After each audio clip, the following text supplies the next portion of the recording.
নমস্কার সবাইকে, আমার নাম বিধান দে। বর্তমানে এখন আমি অ্যাডিজ এগ্রো লিমিটেড কর্মরত।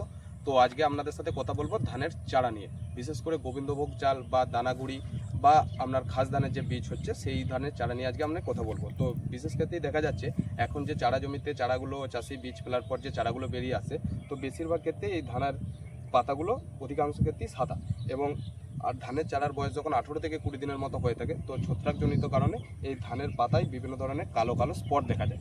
তো এক্ষেত্রে কী করবেন, এক্ষেত্রে অ্যাডিজ এগ্রো লিমিটেডের দুটো প্রোডাক্ট, একটা হচ্ছে প্ল্যান্টোমাইসিন, তার সাথে হচ্ছে চেলামিন। এই দুটো জিনিস আপনাকে একসাথে ব্যবহার করতে হবে। এই প্ল্যান্টোমাইসিন ব্যবহার করলে কী হবে, এই প্ল্যান্টোমাইসিন ব্যবহার করলে আপনার ধানের পাতায় যে ব্যাকটেরিয়াজনিত বা ছত্রাকজনিত কারণে যে পাতায় বাদামি বাদামি স্পট পড়ছে সেটার হাত থেকে রক্ষা পাবেন। এবং চেলামিন অর্থাৎ চিলেটেড জিঙ্ক, এই চিলেটেড জিঙ্ক আপনি ব্যবহার করলে পাতায় ক্লোরোফিলের সংখ্যা বৃদ্ধি পাবে এবং গাছ সবুজ এবং সতেজ থাকবে। এই দুটোকে একসঙ্গে ব্যবহার করতে হবে।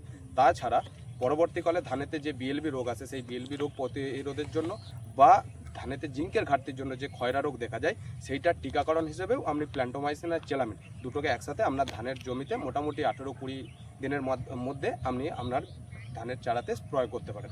এই প্ল্যান্টোমাইসিন আর চেলামিন দুটো প্রোডাক্টকেই 1 গ্রাম প্রতি লিটার জলে, অর্থাৎ 15 লিটার জলে 15 গ্রাম চেলামিন, 15 লিটার জলে 15 গ্রাম হিসেবে প্ল্যান্টোমাইসিন, দুটোকে একসাথে মিশিয়ে ব্যবহার করুন।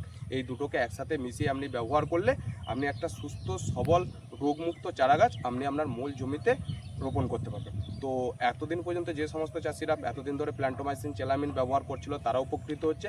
আপনিও আপনার ধানের চারার জমিতে প্ল্যান্টোমাইসিন আর চেলামিন মোটামুটি 15 থেকে 20 দিনের মধ্যে প্রতি লিটার জলে 1 গ্রাম হিসেবে ব্যবহার করুন, আপনিও উপকৃত হবেন।